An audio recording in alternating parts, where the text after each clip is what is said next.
But yeah. All right, guys. Welcome on to another awesome episode of Long Island Gaming League's Fireside Gamer Stories. I'm your host, Commando FDW.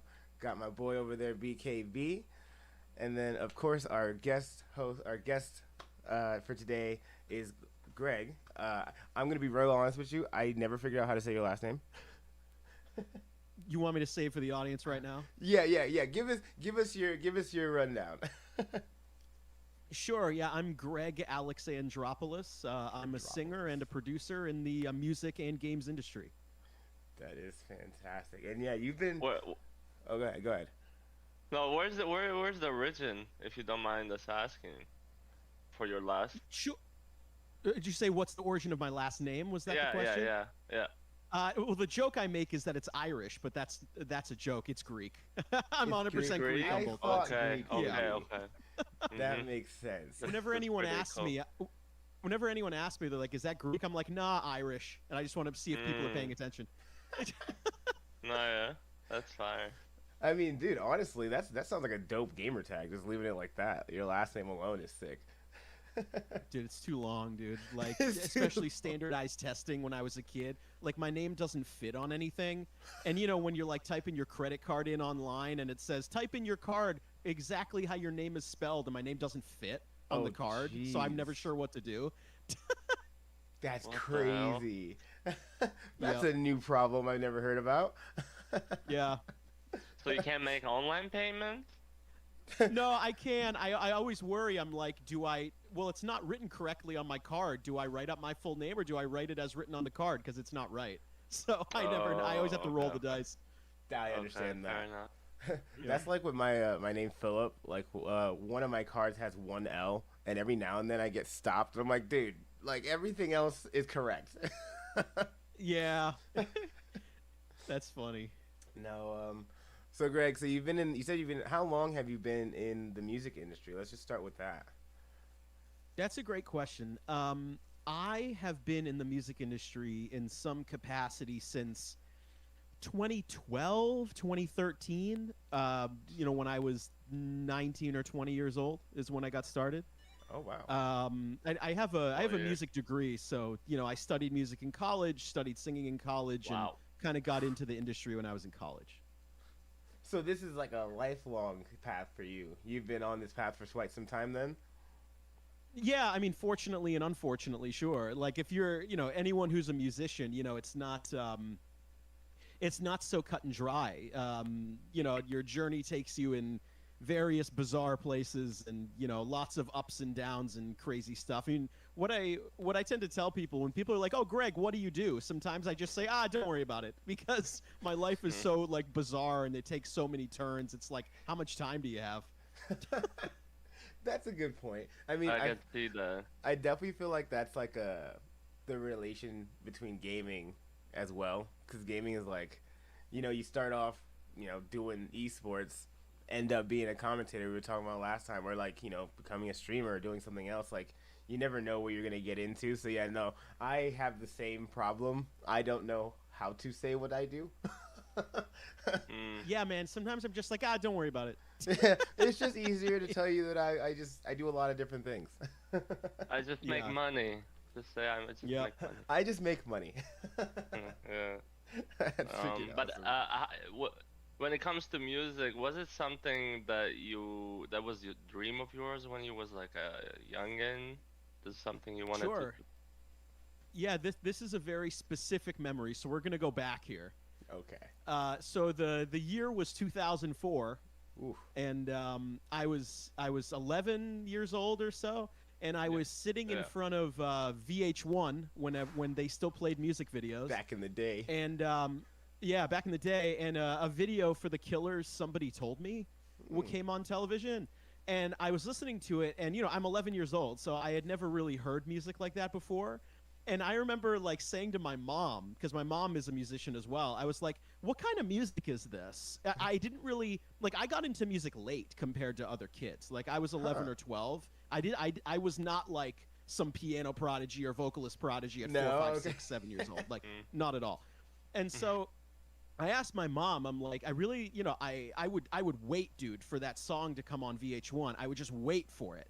And I asked my mom, like, what kind of music is this? And she said, well, it's kind of rock, but it's kind of 80s. It's kind of electronic. Like, you should try out, like, the Cure and the Smiths and New Order and that kind of thing. So I got very into, like, the 80s college rock thing, like, the kind of pop, kind of electronic, kind of rock.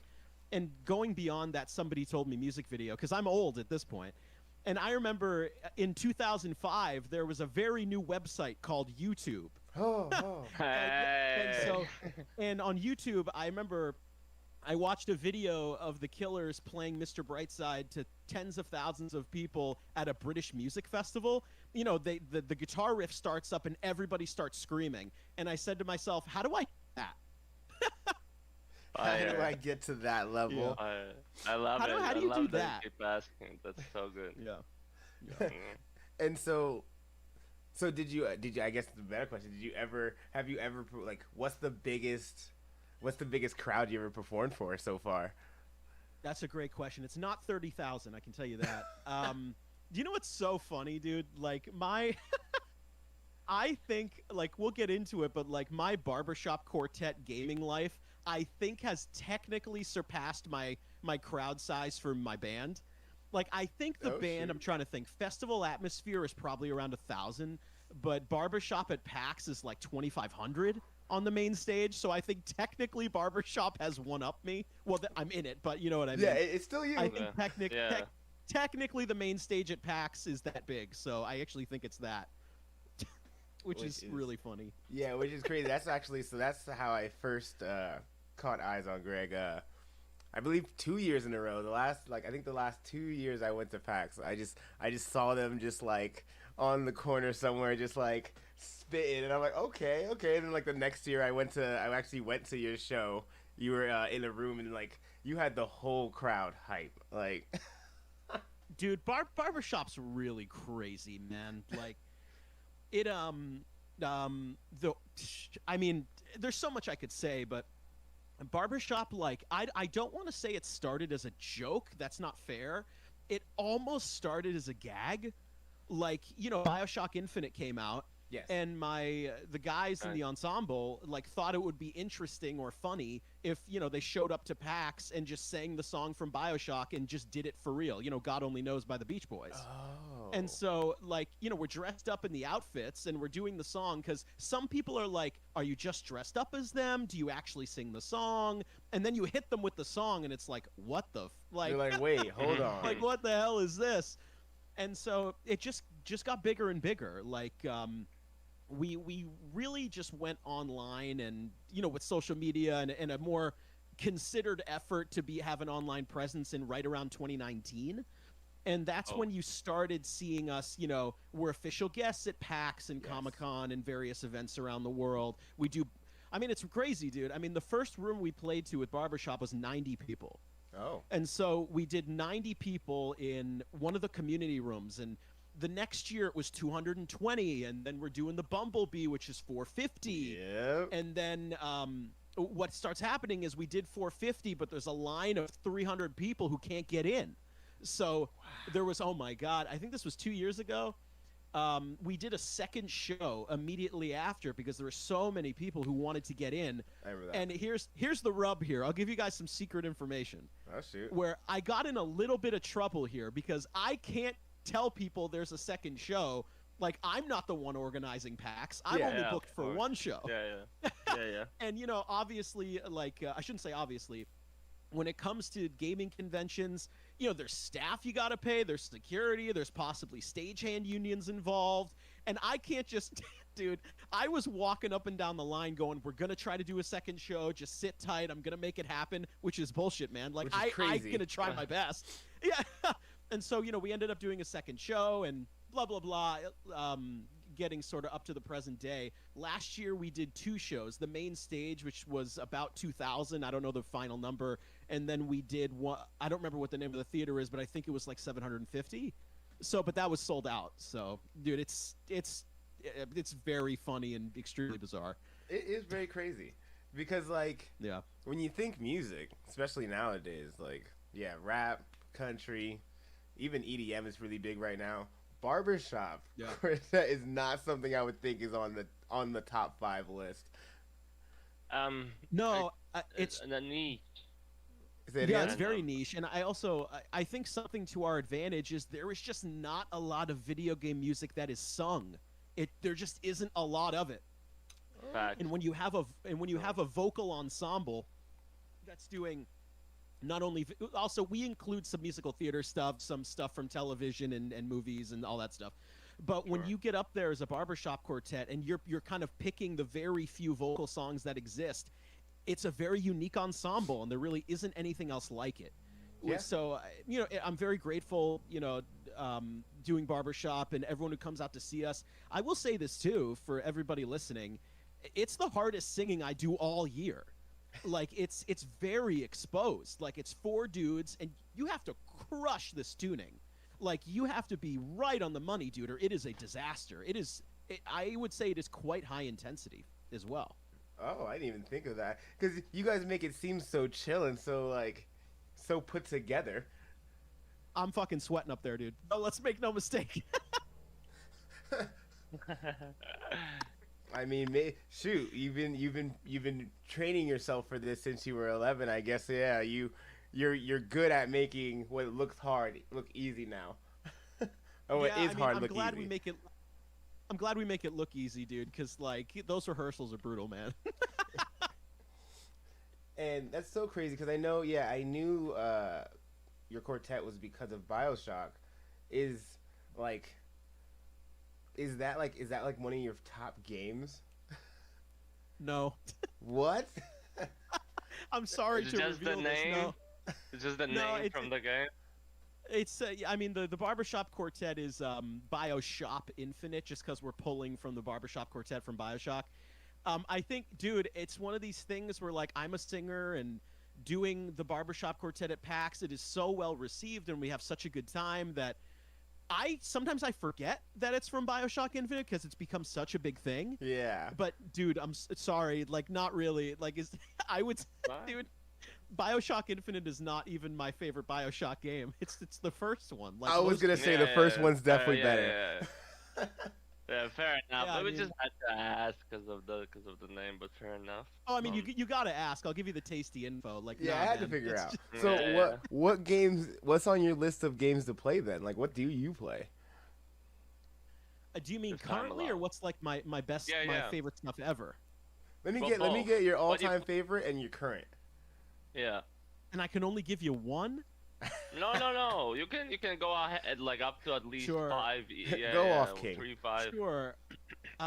I would say for me, if we're talking all time first, Ocarina Mhm. of Time is a huge one. Because when I was a kid, 7 or 8 years old, Ocarina of Time, that is a game where performing music is in the gameplay. That game has a That's diegetic so soundtrack smart. to some extent. Say that again? That's so. I didn't even think about that. Of course, you're Well, if you musically think about it, dude, inclined. Yeah, well, in Ocarina, keep in mind, before I got into the Killers and wanted to be a rock star or whatever, when I was 8 years old, my first music exposure was Ocarina of Time. Where, keep in mind, you have to perform music in the game. It is a diegetic soundtrack. And so, to me, I was like, wow, you can perform music in this game, and it's a part of the gameplay. It's a huge one. And other is a good games, one. I'll just roll them off. The Resident Evil 1 remake on the GameCube's another favorite of mine. I love Dark Souls self-titled. God. Silent Hill 2. Okay. You Jeez. like pain. Dude, dude, also, I'm the kind of guy, dude, where I'm a little bit of a gaming academic. I have finished, God, hundreds, if not thousands of games. So, I could, what franchise do you want to Wow. talk about? You're But- a completionist. But I guess, no, I wouldn't say that. It's just No, single I would- player. Okay. I'll be succinct here. Sure, Ocarina, Resident Evil 1, yeah, those are all Silent Hill single 2, players. Oblivion, Dark Souls, all that stuff. But I would say I'm the kind of guy where I finish everything. I'm not the kind of dude who leaves games unfinished either. That's Even good. if I don't Fire. like it, I'm gonna finish it.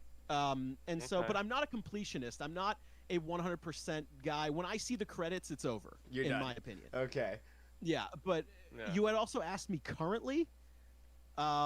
Yeah, what do you play these days? That's a great question. Well, dude, you know what's funny? I feel like I'm reliving high school Greg a little bit because I'm really not a multiplayer guy at my ripe old age of 33.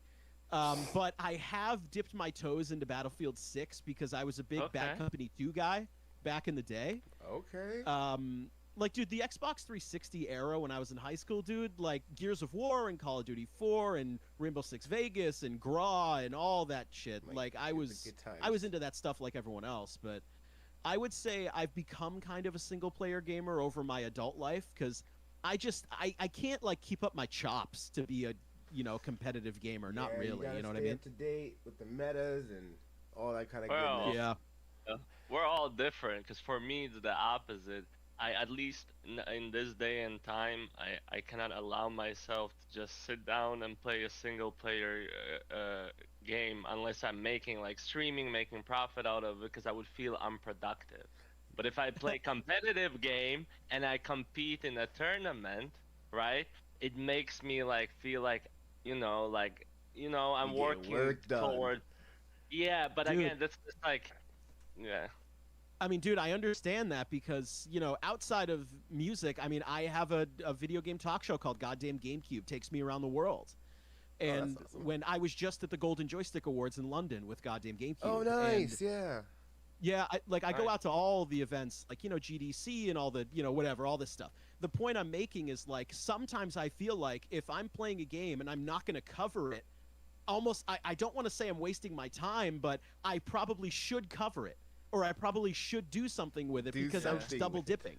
Mm-hmm. Yeah, exactly. I mean, I guess, on that topic, what am I playing currently? I played Silent Hill F. I did not like it. And I'm happy Silent Hill is back. Peace and love to everybody. But we gave it a very poor review.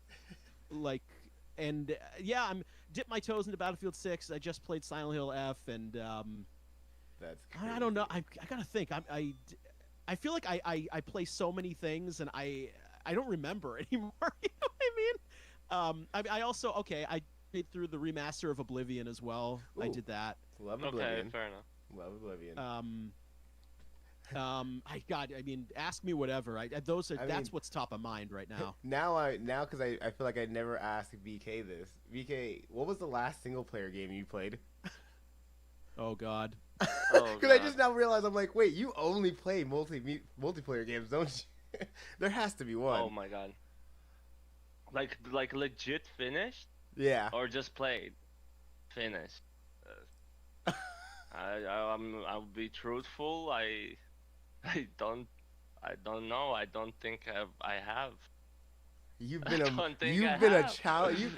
an aggressive player. Brother, since I was 7 years of age, I just picked up. My brother was playing Counter-Strike 1.3, or where he had 1.6.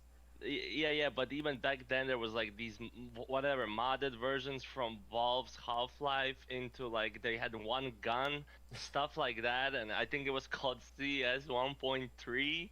My brother was playing, and I played it, and since then I've only played You were online. just like, I only want to compete. I only play, I wanna only compete. I don't wanna, cause I don't know what it is. I just, again, like, I feel like when I get financially secure, when I have a nice crib, when I can chill on the couch and not worry about shit, I think I'll start. I'll be the what is it called? The collectionist or whatever. The completionist. Then you'll start beating them. Completionist. Sorry, mi scusi my language. Yeah, and I'm gonna be doing that. But for now, I just feel like at least at least I'm going up in the leaderboard.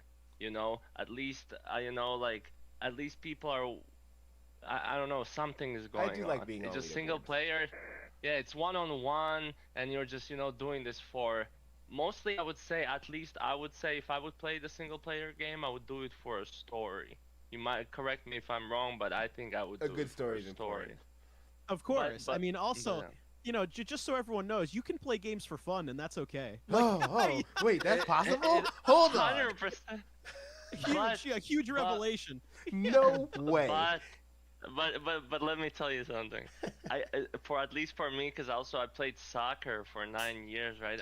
All my life has been competing. So Oh, you competing, do just sports because of my too. personality, equals fun. Me Yeah. having the Hmm. victory screen after 40 minutes of playing a Dota game or Oh whatever, God. I'm like, yeah, I feel good about it. I That's mean, the dopamine I get. That's the fun I mean, part. Huh. dude, when I got the seriously achievement in Gears of War 1 for all 10,000 kills online, yeah, I felt like the man too. I get it. Yeah. Yeah, But see, I see. like Yeah, you were talking about the Xbox 360 days. Like that's where I really, because like I wasn't a very fortunate kid, so I was only able to play games at like my friends' houses and stuff like that. So I Sure. didn't get enough playtime doing like the older games and stuff like that. I think the oldest game I played is like the original Mario Kart. Sure. But okay. once the 360 came out, that's like when I had my first job, and I was like, nope, I'm gonna buy me a console and play some games. And my first game was Halo, and I played Oh, that sure. story. Halo 2 Okay. or 3. One. Well, Was no, 1. Really? Okay, I sure. played no, I played. That's right. I played one on the original Xbox at my friend's house, and we only did. He only showed me the competitive. So then when I Hmm. got 360, then I actually went back and played the story, and then I had to go play all the rest of the stories. And oh my god, I was like Hmm. I now have all the books. Like I'm Wow. addicted to that Yeah. story. But also Dude, that was the start of my competitive career as well. sure. I mean, but dude, that's like the 360 era, dude. My friends and I call it the modern golden era of games. Like, It was such it a good really time. was, man. Like Xbox Live, and sure, technically the PlayStation 3 outsold the 360 eventually. Did it? I didn't know Eventually that that. happened. But yeah, but dude, from '06 to 2010, Xbox Live was where it was at. Like, let's be real, man. Come on. Yeah. Like all that multiplayer stuff I was talking about earlier, Halo 3, Gears of War, COD 4, Battlefield, GRAW, Rainbow Six, like that was the shit, dude. Like that era, man. Come on. Peak in gaming. Damn. Peak in gaming for I, sure. I I, mean, yeah. yeah. I feel a little bit out of it because I personally I can't even relate to you guys because my era was just straight up from Sega Genesis straight up to PC. Oh, you just Nothing jumped in to PC. between. Yeah, because my parents, like when I was around 7, my parents were not rich, but we were the first ones to get a Because I was computer. gonna say, I was like, You I know, didn't get a like computer until I as was like in high school. yeah, we got one, and that's it. And I just got hooked on, man. Like all these Counter Strikes, Mu Online, Ultima Online, all these like RPG, MMORPG games. Okay. Diablo. Ooh, I Like love Diablo. all the old. Yeah, I love Listen, Diablo. were you ever a Diablo. RuneScape guy? I was a RuneScape kid, dude. I was I know I tipped my toes in it, but I was a Mu Online guy. It was more of a Sure. Eastern country game, like Huh. because I'm from originally Latvia, and in Sure. that type of side, thanks for knowing. In that type of the side of the world, we just used to play only Counter Strike and like Mu Online, because those were I only never, two I games never. that were like. It's so crazy. Every time you say it, I'm just like, oh yeah, that's right. You've had a whole different culture experience than we Yeah, had. yeah, yeah. Yeah. We that's why Xbox. We don't even had Xbox. Correct me if I'm wrong. I do know that my friend had a Dream Hack. I know Dreamcast. that Dreamcast. Dreamcast. I'm sorry, I'm Dreamcast. talking about it. Dream Hack is the event. Yeah, obviously. Dreamcast. There you go. Yeah, the Dreamcast. I forgot about the So Dreamcast. yeah, I don't. Dude, I guess Greg, fun fact, I have never physically played a Sega console ever. What? For real? Because I wanted to ask, my Yeah. follow-up was question about if you have played Sega and if you have a favorite game. Because from what I understand, you are even a generation or behind us. So you probably have like I was just curious if you have a favorite game because for me, again, I'm from a different side of the world, but for us, the Sega was the OG of the console, not Xbox, Sure. no, not yeah. Well, see, I was a Dude, I mean, for Nintendo me, kid. dude, like, if we're going to like childhood gaming history, my first game, well, it's kind of hazy, but my first sort of game console I ever owned was a Game Boy Pocket.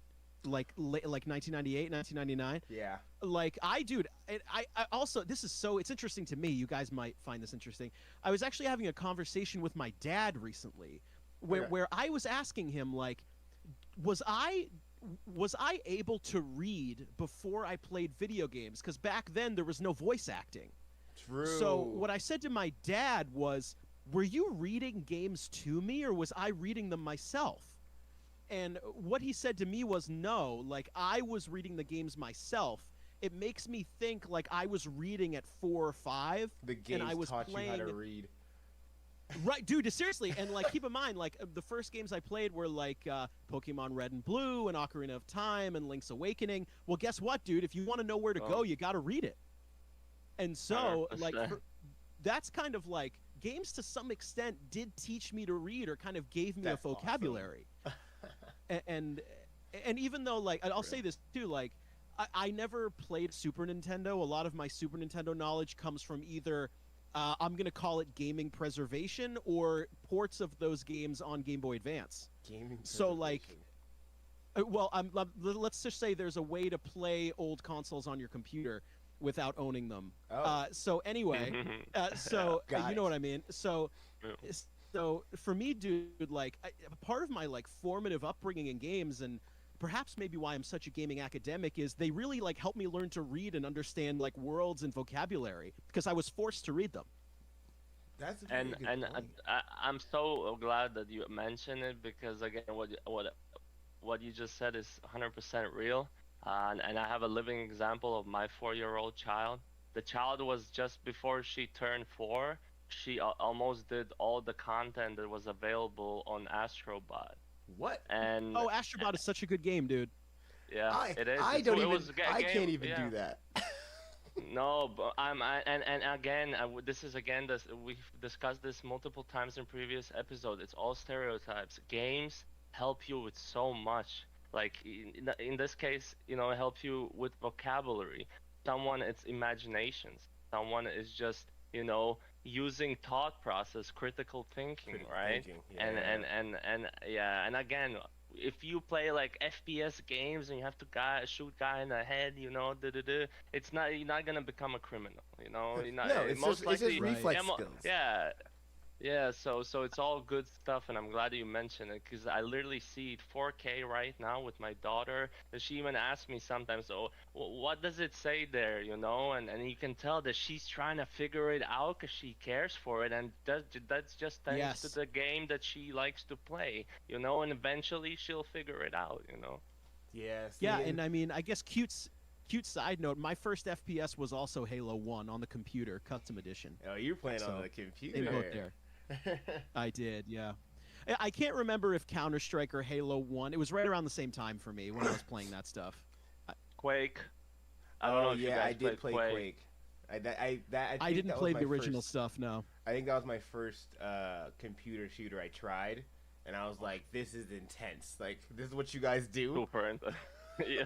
The crazy, bro. Oh, The pro like, how are you players, the moving way your they fingers play, like jump that? around the map. Nah, man, there's some other crazy.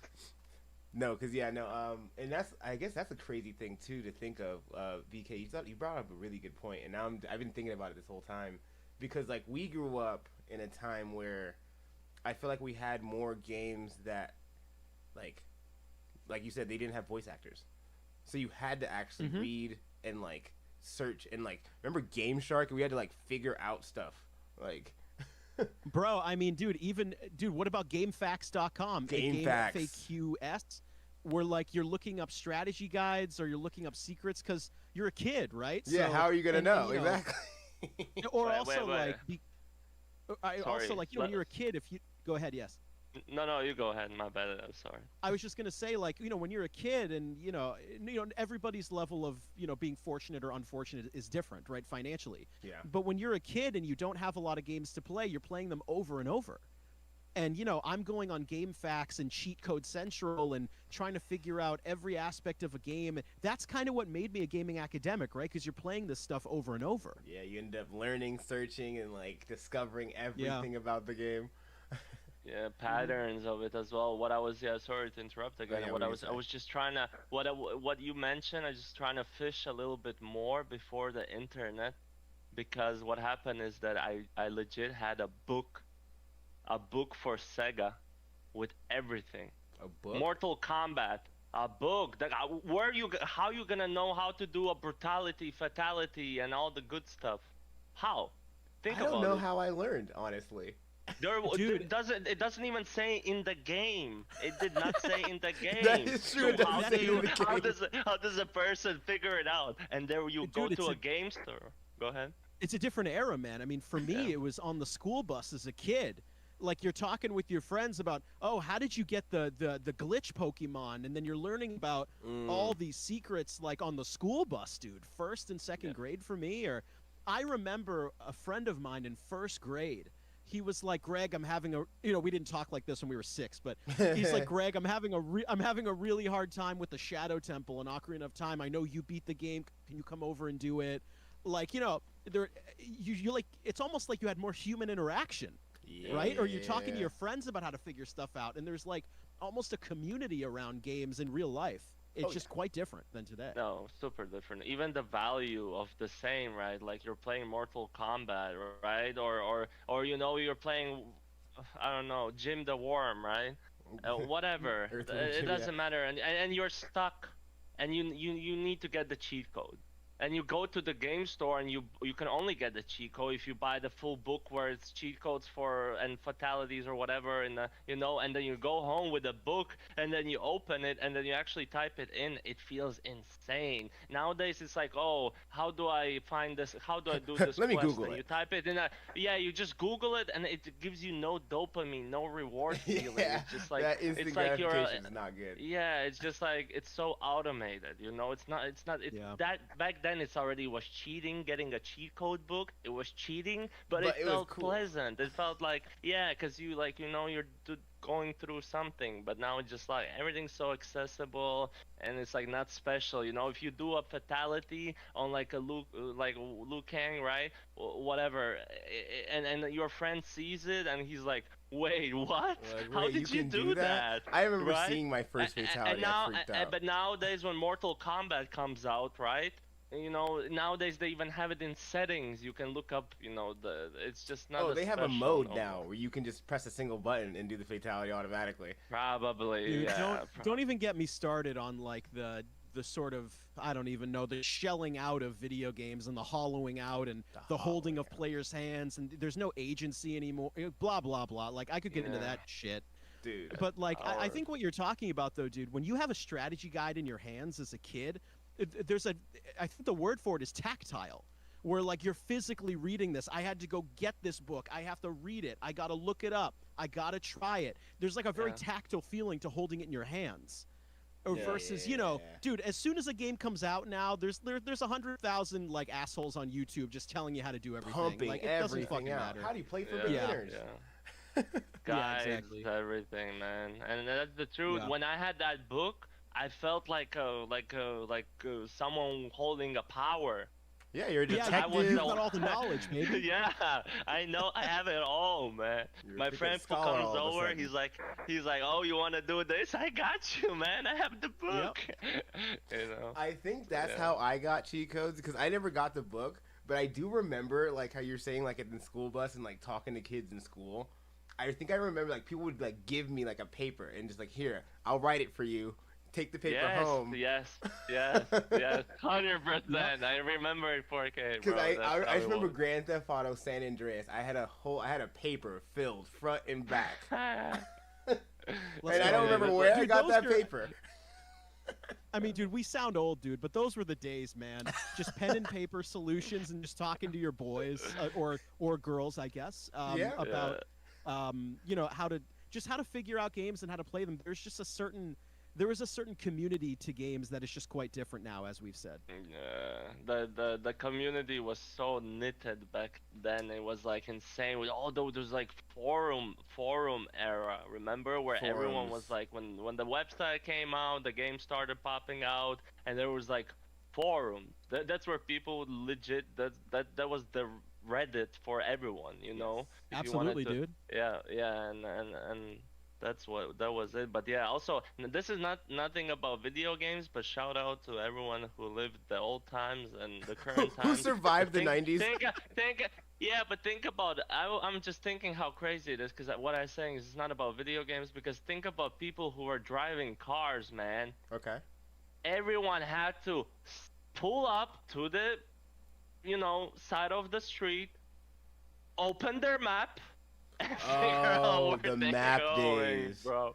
There was no GPS The or map- nothing, man. Yo, It just I hit don't- me, bro. That blows my mind. It does, Dude. bro. Cause what, man? People have trouble finding streets in New York where to go. You I know, still do. how you gonna find out how to go to another country with a car, bro? Dude, I mean, absolutely, man. I feel like it went from physical maps to downloading MapQuest maps. Did you guys ever do I that do shit? remember MapQuest. Like early maps. 2000? Yeah. I don't know, man. You know Now what's it's like hilarious? just, My you know, sister still Yeah. does that. what? I'm like, you can GPS it, right? She's like, no, this just feels Yeah. safer. Like, no, Stuck in the old ways. dude, it was so crazy. We went on a road trip like a couple years ago, and she pulls out this paper. I was like, what's that? She's like, it's MapQuest. I was like, that exists still? You can do that? Dude, I know, man. Yeah, no, that's a trippy thing to think of, Arthur. I forgot No, that I yeah, grew up in times yeah. where we did not have It's everything. just different accessible. times, man. I think we're getting more autonomized or whatever the word is. Like it just feels like more lifeless, you know. Just like I don't know, man. That's another topic for another day. That's We're another talking topic. about video games. Yeah, we're talking about video Hey, games. I will man. say, like, you do have a good point though, because you're also, like you said, you're from a different country, where before there was technology. Like, I don't know how you're just like you said. I don't know how people travel to other countries without No, having. but it's the same in USA. Like maybe yeah, like back in the old times, it also took us like 3 to 5 years to get stuff. Like when you guys released in USA first iPhone, it took us like 3 years to get an iPhone in our country. Oh. Like legit. Nowadays it's different. Obviously things have changed, Things are a little regulations, whatever, and yeah, things are just like that nowadays. You know, but I think you guys have. I think I hear your stories, I hear other guest stories, and we honestly seems like because we're all similar age generation. Yeah. I'm 31, as a fact, but I'm just saying it feels like in USA or anywhere in the world, pretty much, as long as it's like not like super third world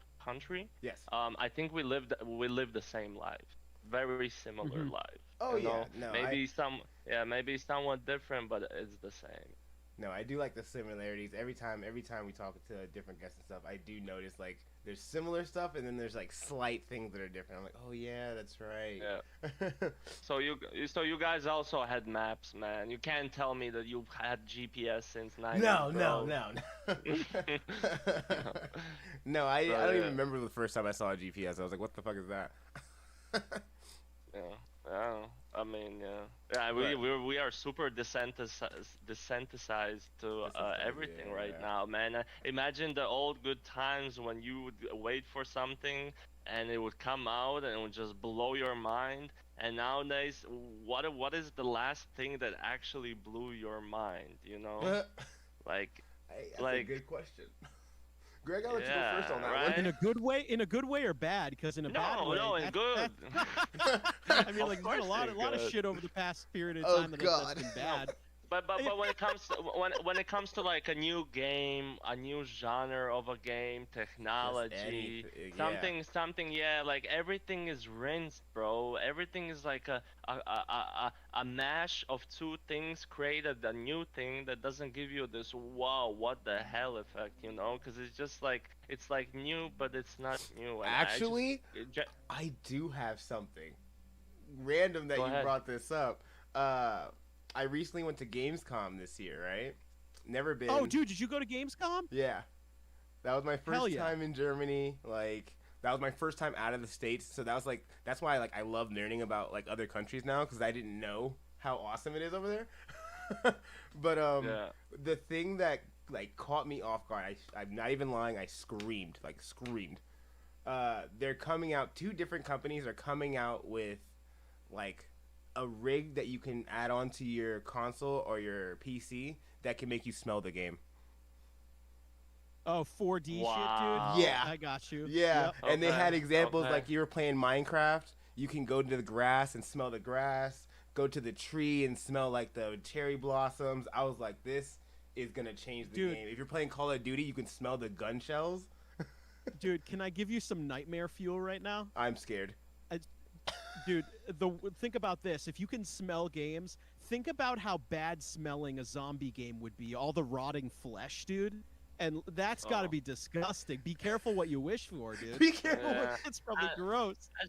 Surely there's settings where you can tune it off. Tune it down a and little turn it bit. off. Yeah, I mean, Well, Yeah, I hate to yeah.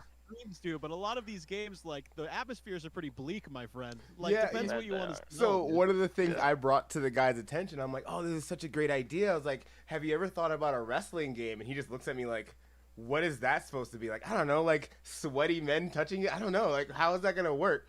Let's go, dude. Yeah. But that's why you asking the questions already makes me think like it's a cool idea, but I don't think it's it. I don't think it's a new iPhone. It's I gonna don't be think such a it's small PlayStation niche. 1, you know. Yeah, it's just an add-on. I It's think an it'll only be for add-on. like I think it's only gonna be good for adventure games, honestly. Like I can't imagine it being a good in a shooter or anything like that. Dude, honestly, I just want more good games. Like, I appreciate the gimmicks and the 4D and the smelling of the roses, but holy fuck, man. Can we Just give like me a good game. Okay, let's talk about it. Let's talk about it. What is in your opinion? What is the problem? It's been years, man, and it's not only boy. video games, but a lot of things is I don't know what's going on, but the entertainment. quality, the Sure. story, every game is released with bugs. Every game I mean, is what is going on? Sure, I mean, I'm happy to talk about it if you want. I think there are several problems. So, okay, video games are incredibly expensive to make. And also, video games, up until a year ago, they were the same price to buy for 16 years. True. Games were $60 from 2005 until 2023. For a hot minute, yeah. And unfortunately, what's happening is that video games are incredibly expensive to make. Video games had not gone up in price in 16 years. However, the cost of a video game is still too high for consumers. Yes. Like for me, dude, when I saw the Switch 2 and the games are $80, I'm like, I'm sorry, $80 is too expensive, That's even out of my pay though grade. video games should probably be hundreds of dollars. Like because of oh my god, yeah, dude. yeah, yeah. Well, Because wait, of the Because when you think production about it, oh cost. my god, like the Yeah, Because, right. like- making of a AAA game, dude, is what 2, 3, 4, 5, 6, $700 million. Now, is that because they Right. choose to spend that That- much money in it? Because indie games are Well, being I a real also- big thing right now. Well, It's- I think I ahead. think a problem that we've experienced for a long time is really the elimination of AA games. AA being middle budget. Yeah. Where you have a desert of AAA games where the budget costs are way too high, and the price to buy a game is too high, so that bubble's gonna burst. Yeah. And I also, dude, okay, I want you guys to speak on this, but in my brain, dude, there are two very specific games that ruined video games forever. Wait, but you guys what? talk first, and I'll spoil this. No, for you. wait. I- There's two games that ruined yeah, them? Yeah.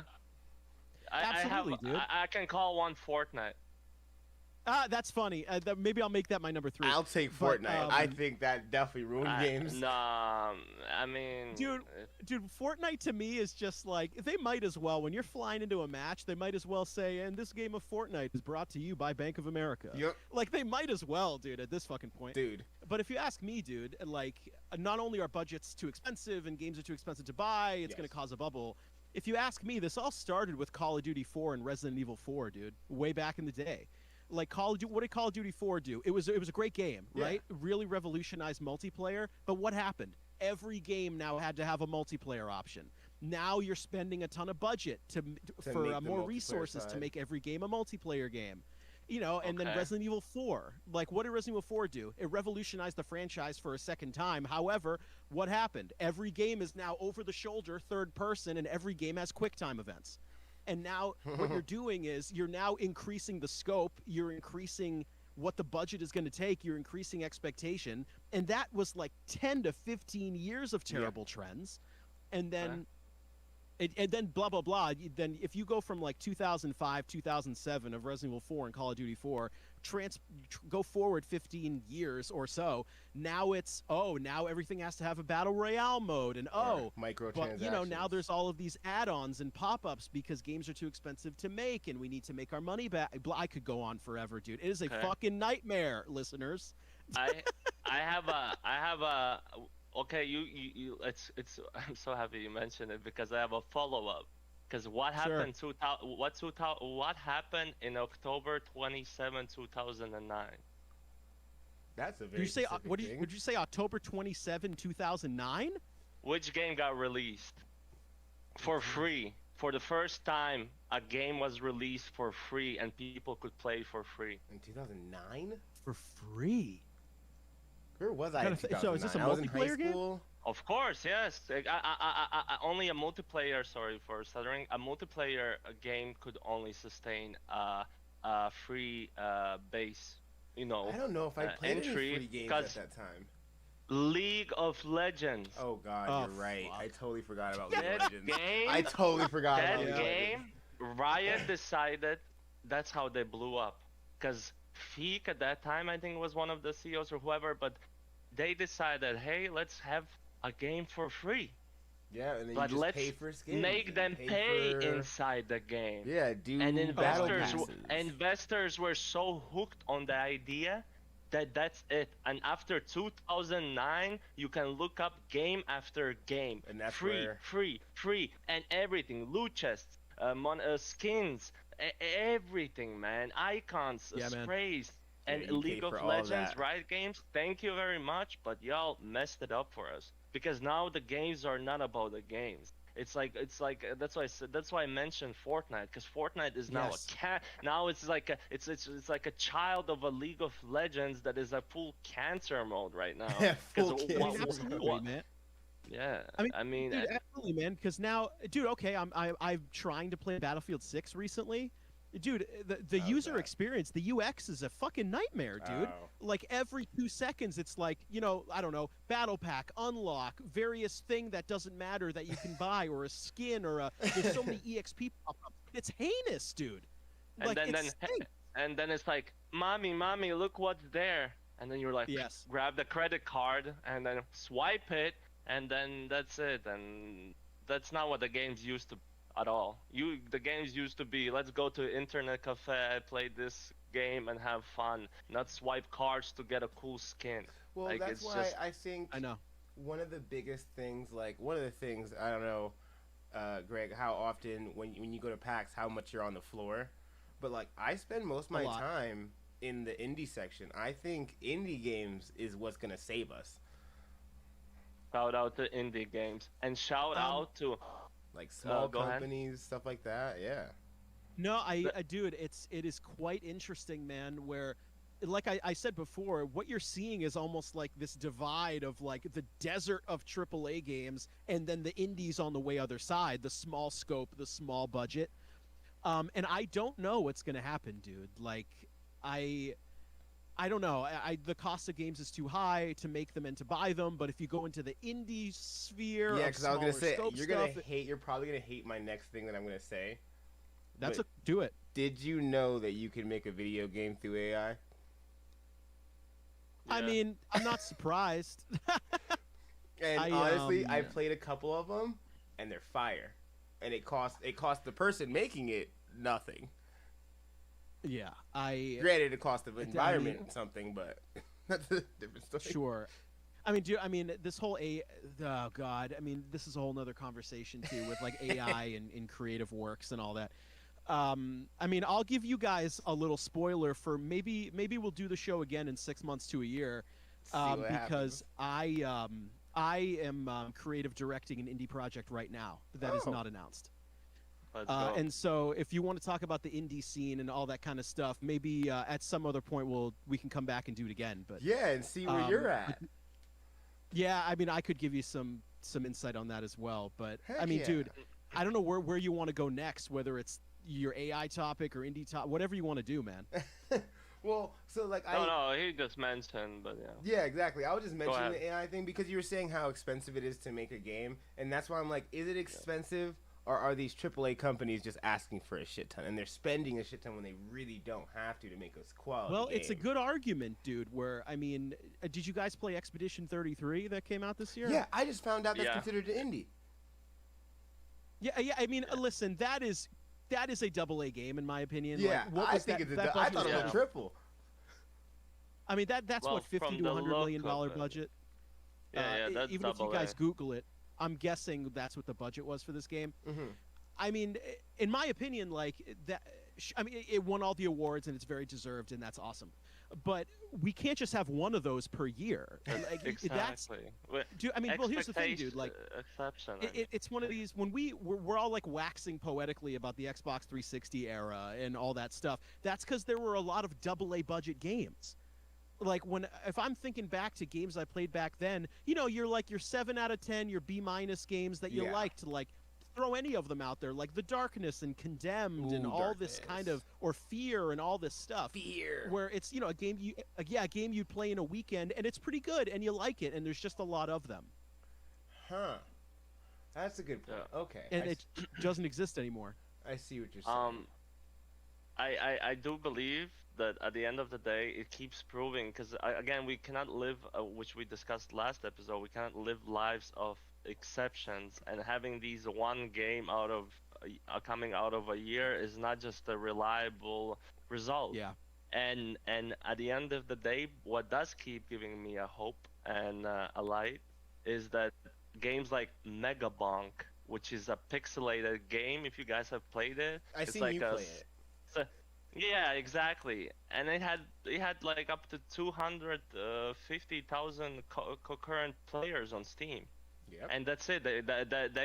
He became a millionaire. Because what is it? It's Okay. like You a guys play bullet Peak? shooter or something like that, right? Like Peak, yeah, that one too. Peak, There are indie games coming out. What I notice that they become successful, but something happens where they do not retain the player, which the AAA does because of the money yeah, they because their have, name. because of the content they can keep pushing and pushing and pushing and pushing. Well, that's because with AAA, you've got budget, you've got scope. That's my point. That's exactly what I'm saying. That's my point, and that is, I think, the difference why an indie games is such a hard time to catch up or stay with the same level, you know, with the AAA games. Yes. Because you can make a nice game that feels good. It feels fun, more fun than the AAA, right? I think But so. if the AAA game keeps releasing new content, new whatever, the skins that I don't really care about, but it's still Yeah. gonna retain players, right?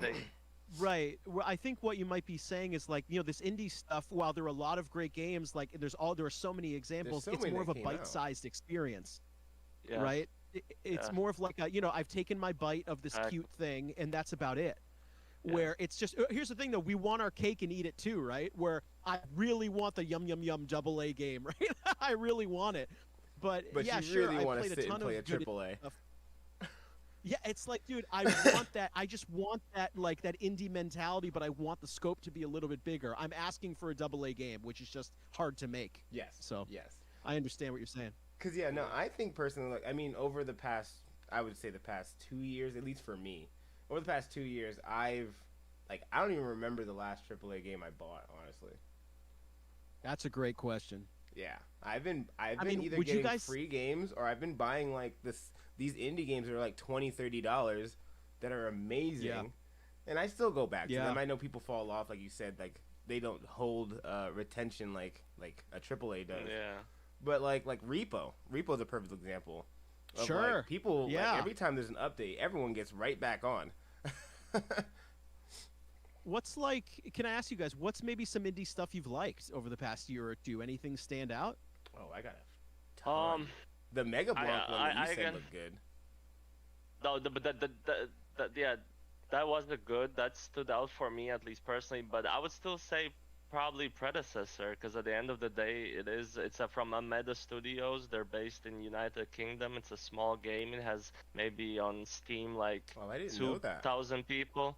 Yeah. They're an indie. I thought They they did get were- a donation, another donation. There were investors. They invested like up to $2 million.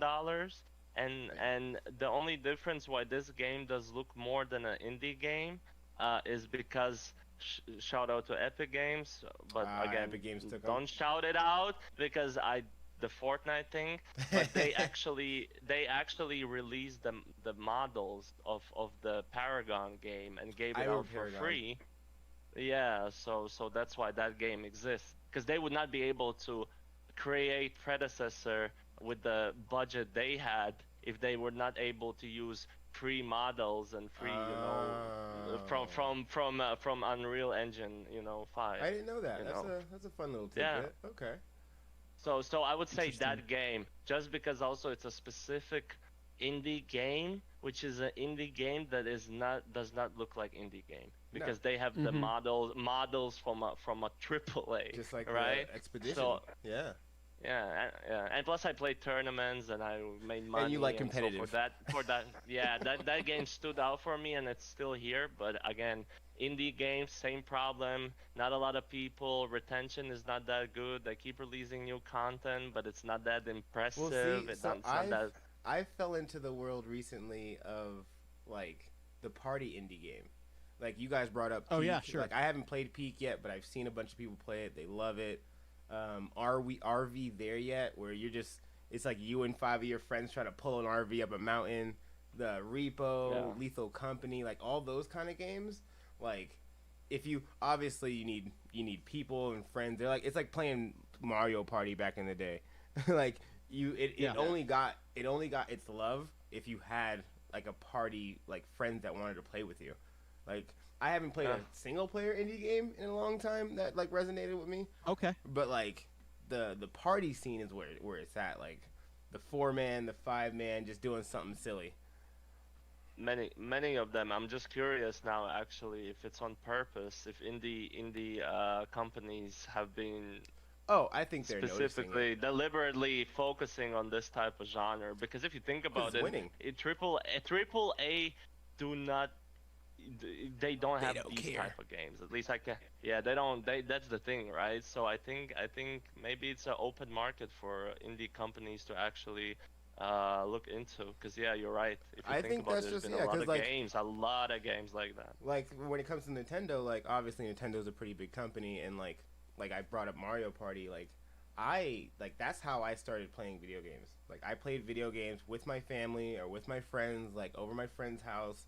And like it was the party games. Like don't get me wrong, I still remember one of my first memories of playing Sega, like you were talking about, was Sonic.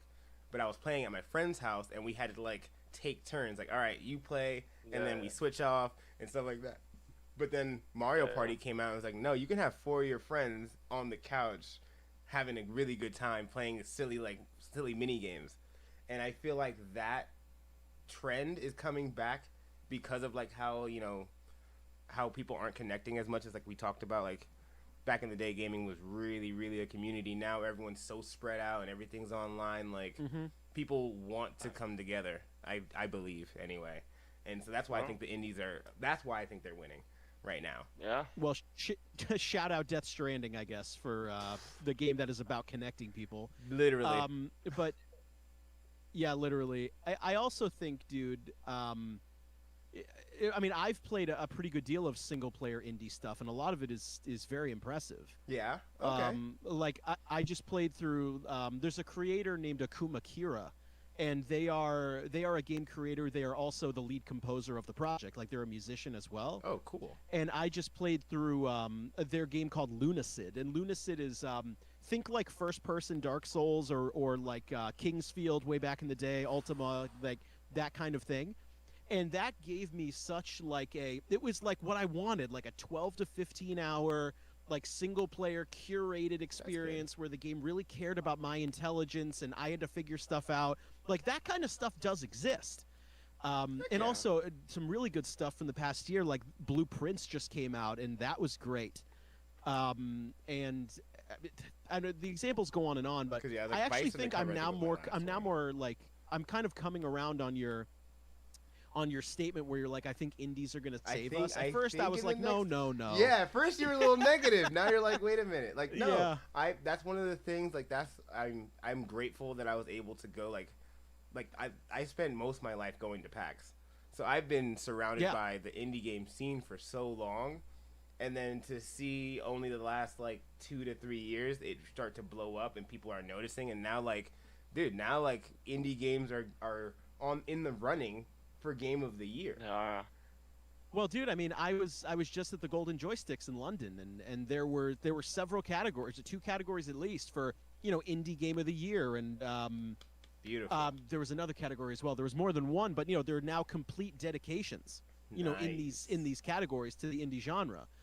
And I mean, you know what? Fine. I now bow to your opinion that perhaps you are correct. Because, dude, I forget what I remember it was like years ago, and I just played the game recently.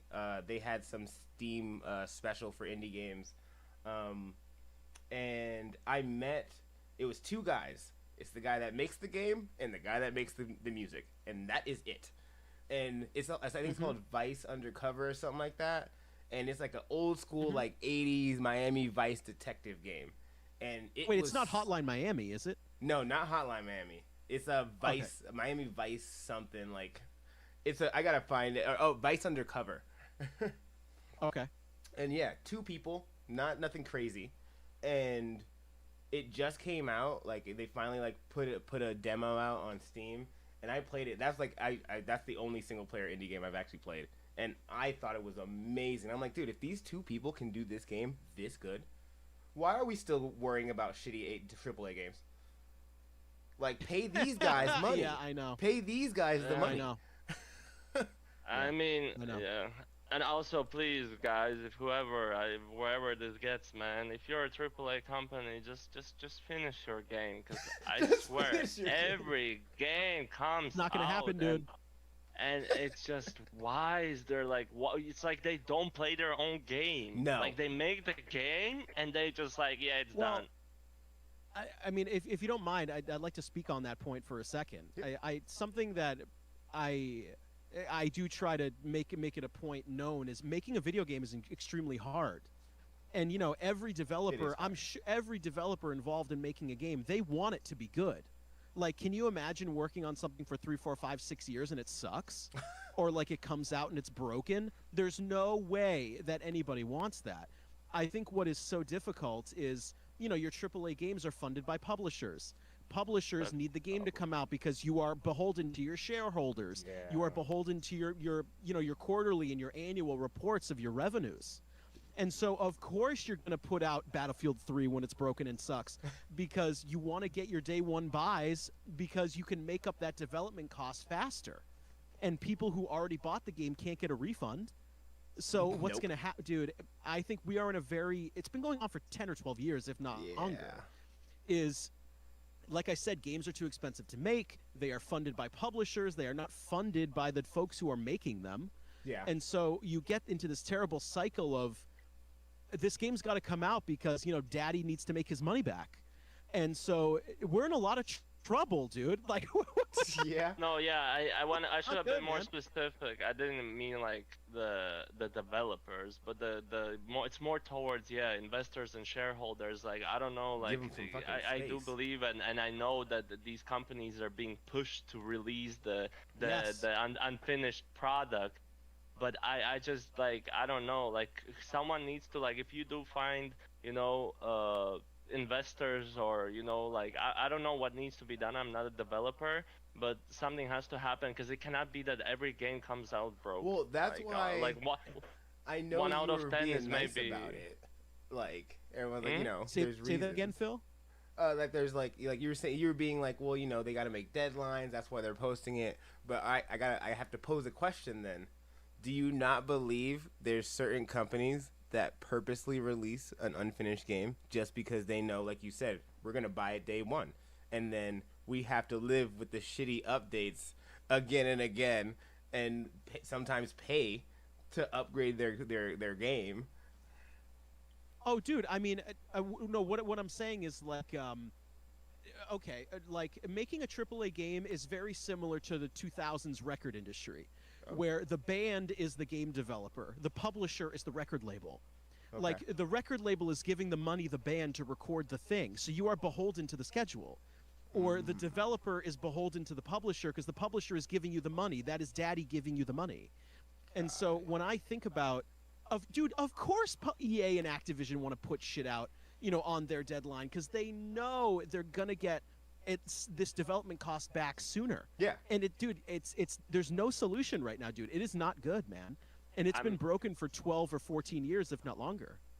I guess shout out to Rockstar Games because they've been They've been delaying and delaying and delaying. And I talk with my friends, and honestly, everyone is okay with it. Yeah, I would rather you do it. Of course. With them. Yeah, because I guess from past years, like all these games were kind of like killed my expectations of anything at all, because when the game was announced I would be like, let's go, like I'm looking forward. Nowadays when a game is announced I'm like, I'll check it out when it's released. Boom. Let's see how, I'm gonna wait a couple and months. Just it feels again not the same. I watch these game awards or whatever, the game shows to announce new games, and it doesn't even feel the same. Before, again, it was popcorn, looking and expecting and hoping, and now it's like I'll just check which games are announced, and then I'm like, yeah, I'll just see when it comes out. Yeah, let me know when they fix it. Right? Yeah, let me know when it drops. I mean, correctly, dude. But I also think there are very few like publishers or folks that I trust anymore, right? Who are the few? You brought up Rockstar. Personally, I mean, kind of trust Rockstar. Just my personal taste. Well, my personal taste is like I'm not really a GTA or Red Dead guy, just not really my preference. Okay. But at least the game comes out finished. Or take like From Software, the Dark Souls stuff, the Elden Ring folks. Ooh. That game comes out finished and complete. Beautiful. And so, or take Larian Studios with Baldur's Gate 3 and Divinity Original Sin and that kind of stuff.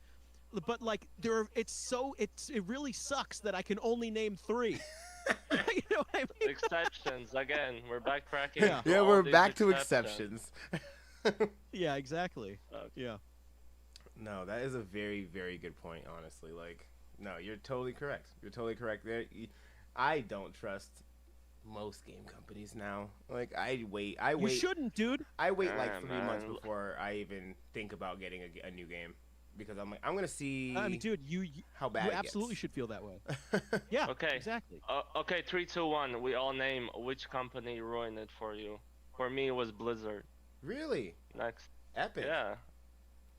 Epic. Okay. Epic destroyed everything for me. For me, Blizzard. Really? Blizzard. Yeah, they Blizzard went from Gears to Fortnite. Oh Jesus! That's I hate that you crazy. said that because you're so right. Yeah, Dude, so that's crazy. nuts. That's a nuts freaking business switch. God, you just made me really sad. Dude, I mean, Cliff Bleszinski, the Gears of War director, Shout out that to guy Cliff, is my from boy. the next town over from me, dude. Like, Dude, I love him so much. I met him in New York not too long back in the like Connect days. Dude, God, what company ruined it for me? Oh no. Yeah. When was the point when you like, wait, this is not the company that I looked up to? Because if Everyone like has you one. say, you're academic, and I'm surely you. I'm even gonna know give it more to about- you, Oh, Give it shit. to me. dude. Ubisoft. Oh, that's a good one. That's a good one. They yeah. have fell look off at- recently. Dude, think about it though, dude. If we're talking Ubisoft mid 2000s, like Prince Beautiful, of Persia, perfect. Rayman, Rainbow Six, like those guys are awesome. And then you get to the Assassin's 2010s, Creed. and then wait, but here's the thing. Wait, just wait. The first 2-ish Assassin's Creed, depending on what you like, are pretty good. Yes. Right, depending on what you like. Yes. But then what starts happening is the new Rainbow Six game gets canceled. They go to a class-based multiplayer, and it comes out with very little content, and you're not feeling too good. Yep. And then, they're bungling all their franchises. They're doing the loot box and looter shooters. And I'm looter like, you know what? shooters. You're on my shit list now, dude. Yeah. Like, You know what's next time I'm in crazy? Montreal, look out for me, dude. I'm with you on that because no, X Defiant pissed me off. Yep. I was looking Yeah. real forward No. to that game, and Ubisoft failed me. Yeah, and look, like we are 3 different people, and we all literally called out like the biggest, The 3 different big companies companies. Yeah, and, Yeah. and then there's again, then it's Fix your like, shit. yeah, and then there's other companies, the same Riot Games, that is a little bit different. It's not like Ubisoft or I whatever, was but gonna say it's I still a game still company like that Riot. ruined the video games in a different way, Okay, I was right? like, So I it's like still so love many. Riot. They, What do you love? it's like I still love Riot. They try. They're trying to do the best for their No, people. yeah, that's what I'm saying. It's a different example, but I'm just saying they ruined the gaming in a different way because I'm telling you, there was Riot made the monetization so cancerous, and there is no coming back. It's like we discussed There is again no last coming back. episode with esports player. If esports players are getting paid $100,000 a month, there is no going back telling him, yo, we need to fix esports. So you're gonna get The $50 money, now. math is not mathing, so we're gonna cut 50K a month, so you're gonna earn 50K a month. It's not gonna happen. It's same It here would be with nice. with the anything that has happened in the game industry. We're not gonna suddenly go from monetization in game to not having monetization. It's It would only be gonna cool. get worse because all these greedy developers, shout out to the good ones, but the greedy ones, they're gonna come out with new cancer, bro. I'm Some telling you, new it's gonna be cancer. like that. You're not wrong. Yeah, BK's upset. Yeah. Yeah, man, I love video games. Yeah. Man. I love video games. That's man. one I of just the like things. it. Oh my He's God. passionate. That's why I And love you know him. what's worst part? Because I know this for a fact, because I work with Blizzard people when I play Heroes of the Storm. I just know that there are some people who genuinely care and don't want to do what they're supposed to do, what they're told to do. Yeah. And there is if they say no, then you're saying bye to your job, basically. Yeah. Yeah. And that and that's the worst part, because you go into this industry with all these, with the light at the tunnel, right? Like, oh, I finally have the dream of my job. I'm working at Blizzard, that is dream of my Would be company. nice. And then you find out all these weird people with some predatory stuff telling you, like, literally predatory stuff in game when it comes to money, and Crazy. predatory stuff outside the game when it comes to people. Shit. And And it's like, that I was you're- hoping. I you're wasn't re- sure if you were yeah. gonna go on both of those. I'm done No, dude, both, it's yes, of both, and it's the reality crashes, because that's it. Dude, you it's understand. like, dude, you get your dream job at Epic Games, and on day one they tell you you're making a Sabrina Carpenter skin for Fortnite. God Sorry, buddy. damn it. Like, God damn Like, it. it's GG, man. It's GG. You might just sell your soul then, bro. Yeah, you might, Yeah. you are. That was such a good example. Cause me, yeah, I'm sorry, I'm walking out. I'm sorry. Yeah. I'm Yeah. walking out. You tell me to make a stupid freaking skin like that. I am not And- utilizing my and- time for you, sir.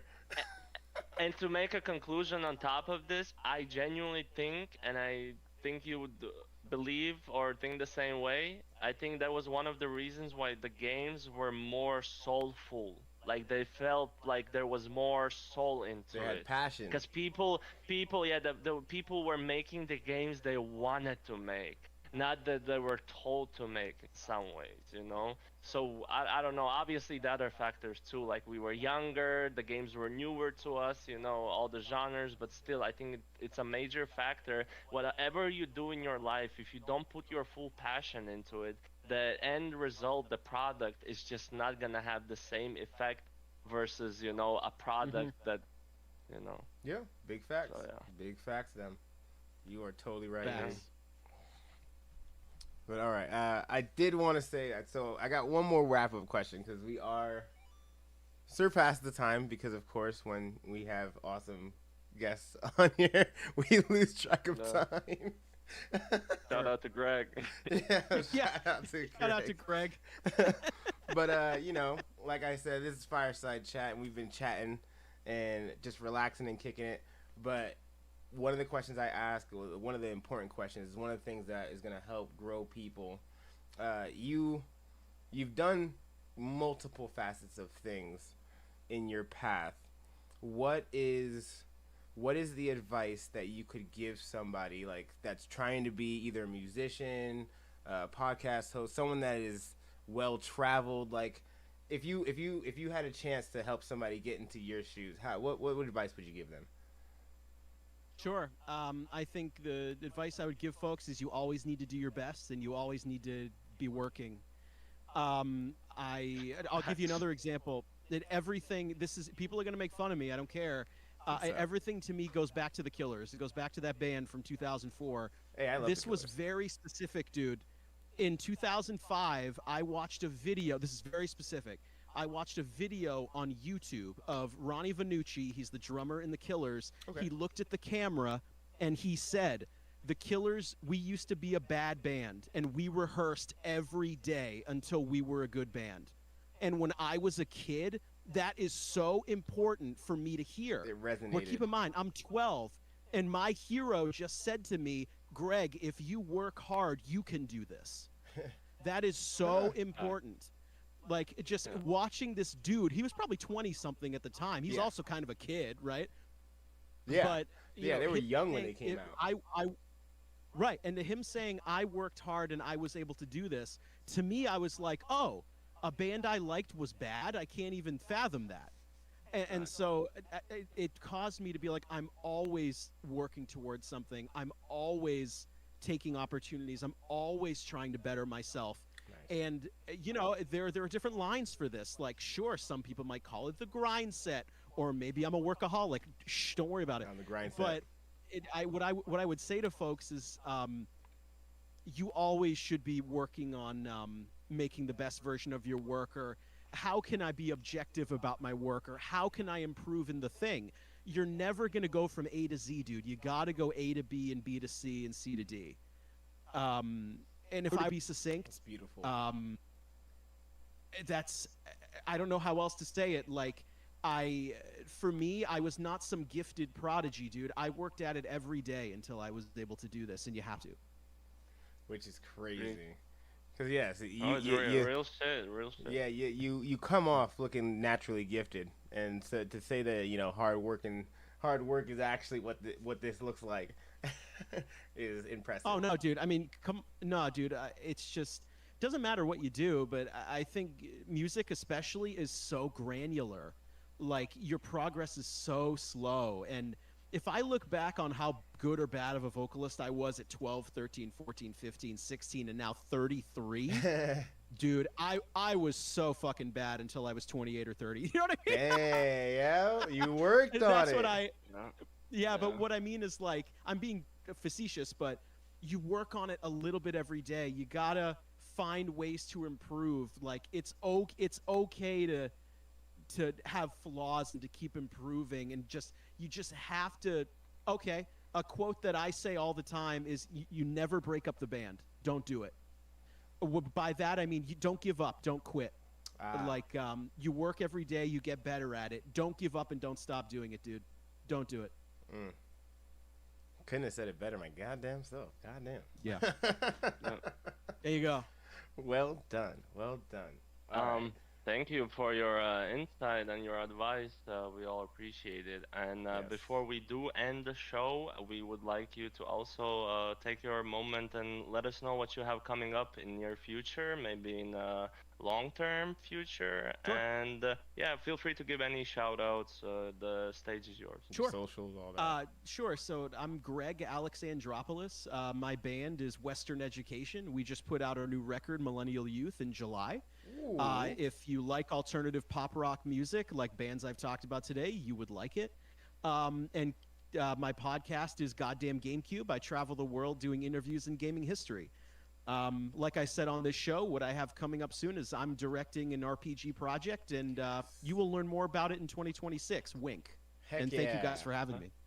Okay. Heck yeah. No, that is super beautiful. And yeah, we'll make sure to have all those links for you all set up. So please click down below. Thank you guys so much for sitting and chilling and talking to me. BKB, you already know I love you. It's like my brother over there. Likewise. And then Greg, I you've got been you. such an amazing guest. You have such a breadth of knowledge. I can't wait to see you at the next event. We're definitely gonna chop it up. See Hell what's yeah, going dude. on. But yeah, no. Till next time, guys. This is the Long Island Gaming League Fireside Gamer Stories. Thank you guys for tuning in. Until next time, be good, be safe, be well. Peace.